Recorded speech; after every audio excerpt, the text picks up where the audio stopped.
Posolstvo kráľovnej pokoja 25. decembra 2023. Drahé deti, prinášam vám môjho syna Ježiša, aby vaše srdcia naplnil pokojom, lebo on je pokoj.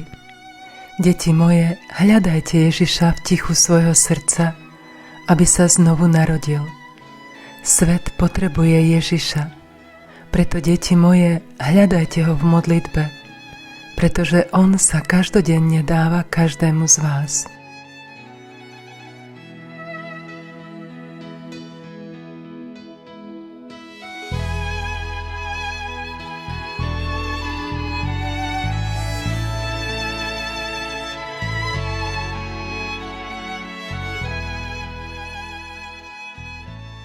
Keď sa vizionári v Medžugorí opýtali Panny Márie, kto si, ona sa im predstavila slovami: som kráľovná pokoja. V prvý deň zjavenia vizionári, ktorí boli vtedy deťmi, videli Pannu Máriu s dieťaťom Ježišom v náručí. Ona je kráľovnou pokoja, ktorá nám daruje Ježiša, knieža pokoja, a ona je tou, ktorá nás vedie k Ježišovi. On jediný môže darovať pokoj a radosť. Často hovorí Panna Mária vo svojich posolstvách. Len niekoľko hodín pred ukrižovaním nám Ježiš povedal tieto slová: pokoj vám zanechávam, svoj pokoj vám dávam. Ale ja vám nedávam, ako svet dáva. Nech sa vám srdce nevzrušuje a nestrachuje. Ježišov pokoj nezávisel od vonkajších okolností. Nachádzal sa v nezávideniahodnej situácii. Vedel, čo sa s ním o niekoľko hodín stane. Vedel, že všetka zloba a nenávisť padne na neho. Bolo ťažké znášať muky ukrižovania, ponižovania a posmechu. Ale on zostával v pokoji.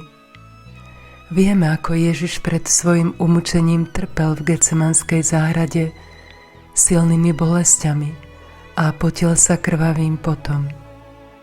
Ježiš prežil ťažké chvíle bolesti a skúšok v modlitbe so svojim Otcom. Zriekol sa svojej vôle, prijal vôľu Otca a odovzdal sa Otcovmu vedeniu.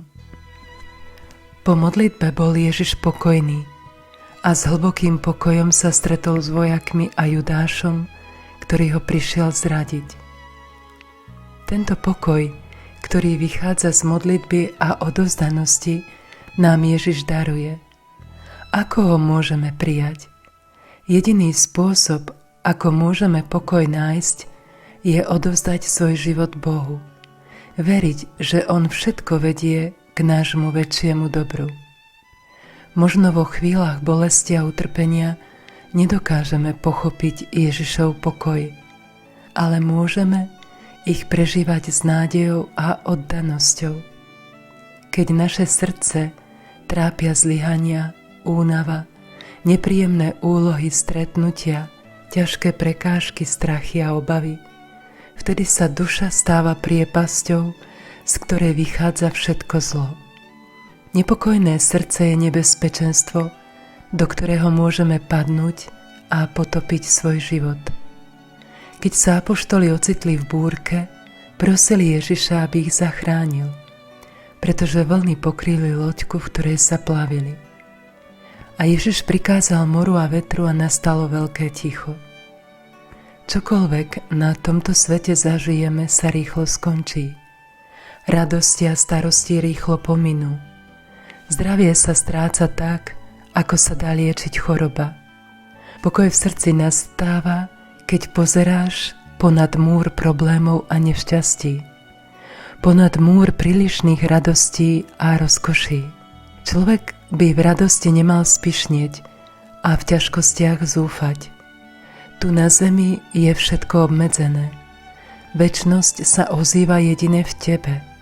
Keď sa srdcom dotkneš večnosti, Boha, vtedy v tebe nastáva pokoj a bezpečie sa zmocní tvojho srdca.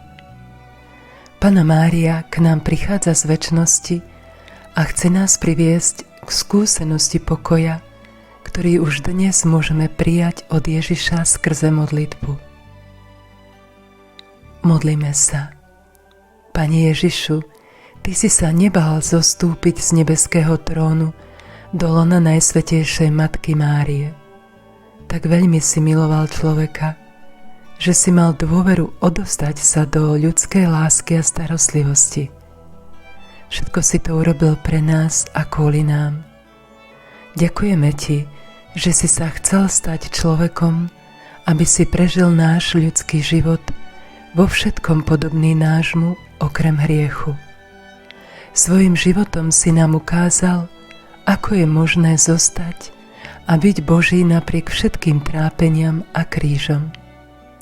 Ukázal si nám, že je možné byť v pokoji, aj keď sme ohrození zlom a nenávisťou. Ježišu, chceme Ti odovzdať svoj život a životy svojich blížnych.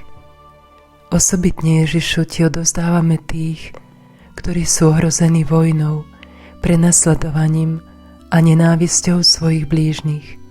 Buď s nimi, aby ich srdcia nezostali naviazané na zlo, ktoré vytrpeli. Nech Tvoj pokoj zvíťazí v srdciach všetkých, ktorí ťa hľadajú úprimným srdcom. Amen.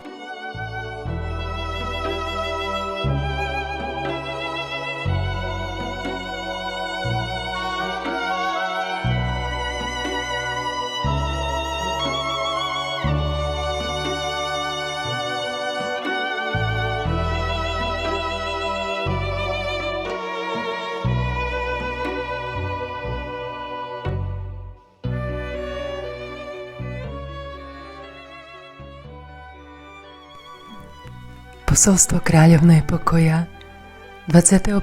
decembra 2023.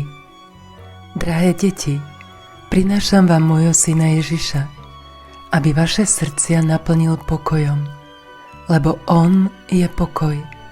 Deti moje, hľadajte Ježiša v tichu svojho srdca, aby sa znovu narodil. Svet potrebuje Ježiša, preto, deti moje, hľadajte ho v modlitbe, pretože on sa každodenne dáva každému z vás.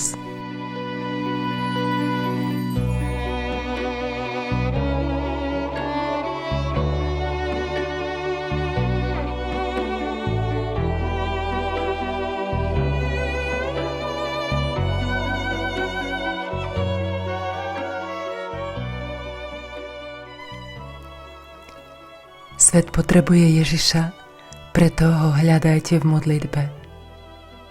Také jednoduché a také hlboké pozvanie.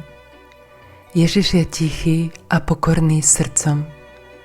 Kto ho hľadá v tichu svojho srdca, stáva sa mu podobný.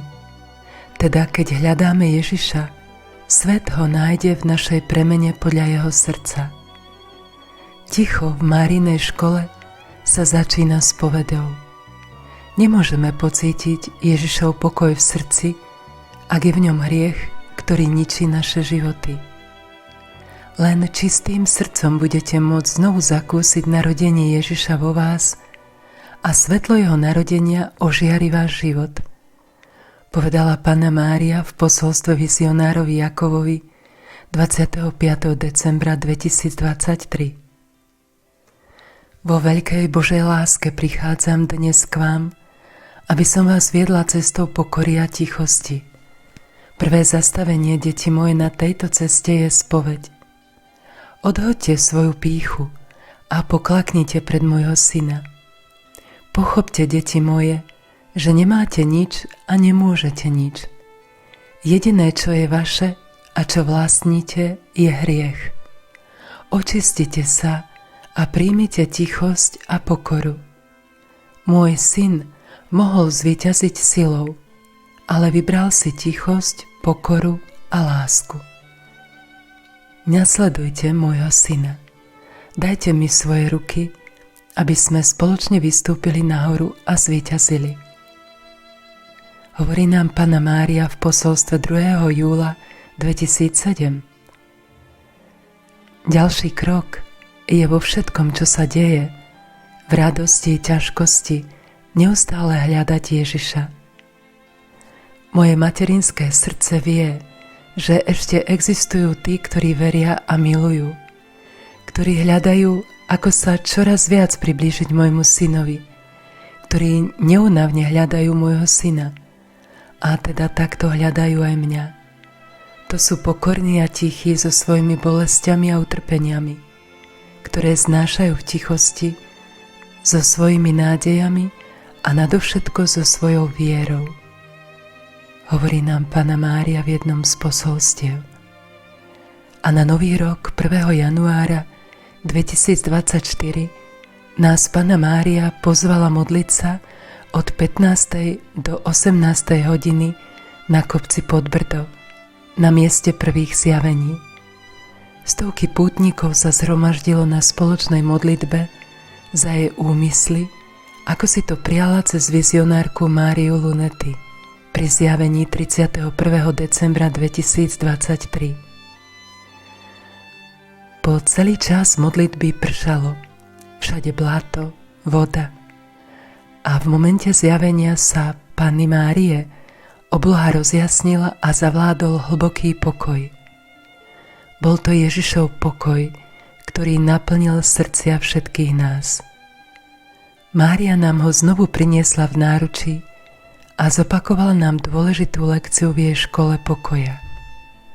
Keď sa modlíme a prinášame obety za jej úmysly, ona sa raduje, lebo môže prinášať Ježišov pokoj svetu, ktorý ho potrebuje.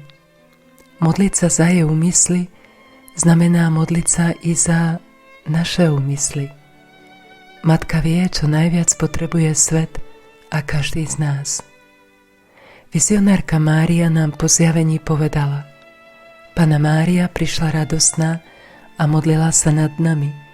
Na záver nám povedala: ďakujem vám, že ste odpovedali na moje pozvanie, že ste sa modlili za moje úmysly.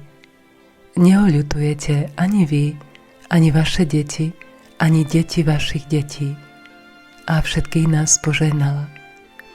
Týmto sa začal nový rok v Medžugorí pod Máriným vedením. Pre nás, ktorí chceme kráčať cestou svetosti s ňou, je to pozvanie obnoviť svoje rozhodnutie, všetko obetovať za jej úmysly. To je naše vyznanie lásky Márii, radostné darovanie sa Márii slovami Jána Pavla II. Totus tus, celý tvoj Mária. Keď sa darujeme Márii za uskutočnenie jej úmyslov, prináša nám Ježiša a požehnanie na celé pokolenia. Ježišu, ďakujeme ti, že ešte stále dovoľuješ prichádzať Márii s tebou v náručí. Ďakujeme ti za to, že nám rozumieš a vieš, že potrebujeme mamu, ktorá nás povedie i týmto novým rokom cestou pokoja domov do neba, ku tebe. Ďakujeme ti za to, že ťa vždy môžeme nájsť v tichu svojho srdca, kde nás čakáš so svojím pokojom. Posilni našu túžbu, vytrvalo a verne hľadať ťa v modlitbe, s tebou prežívať dobré i zlé, tak ako si to robil ty, Ježišu, keď si vo všetkom hľadal v tichu srdca svojho Otca a jeho pokoj. Prosíme ťa za všetkých, ktorí nevedia o tebe, o tvojom pokoji. Daj sa im poznať i cez naše obetovanie a modlitbu za úmysly tvojej matky. Mária, darujeme ti s radostným srdcom tento rok za tvoje úmysly. Amen.